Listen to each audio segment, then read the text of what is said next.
Do your shins kill every time you try to start running? I'm going to tell you why that is, and I'm going to give you a tool how to prevent it. My name is Adam. I'm an athletic trainer and strength and conditioning specialist who specializes in running injury prevention and performance. First, why are you getting shin pain?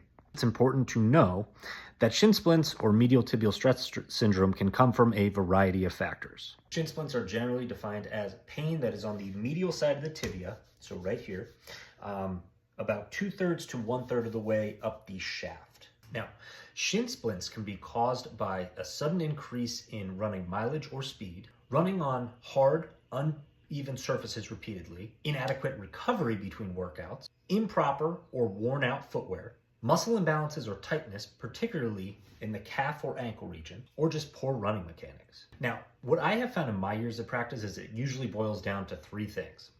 The first one is improper footwear, meaning you're not wearing the correct shoe for your foot type or your stride type or your strike pattern. Number two is training too fast, too quickly, increasing miles too fast, too quickly, or just, misunderstanding training cycles.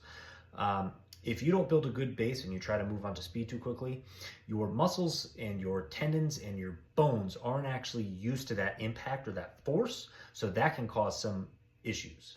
Number three is a poor warm-up or poor ankle mobility. The whole goal of a warm-up is to mobilize the joints appropriately that you are going to be using later in that activity and to, raise body temperature and increase blood flow, but more importantly, to turn on the muscles that you're going to be using for that activity, to potentiate the muscles that you're going to be using for that activity, and to turn on some of the muscles that typically cause injury. Tomorrow I'm going to post a quick and simple ankle muscle warm-up routine and mobility routine that you could do in 2 to 3 minutes before you start running. So make sure to follow along so that you could catch that. Now remember, this video is for educational purposes only, and pain in that specific area that we're talking about, in the tibia and the shin area, can actually be indicative of a stress fracture or a compartment syndrome. So if you have any concerns, make sure that you get it checked out by your orthopedic physician. If you want to be a more resilient runner, make sure you follow along and check out my website,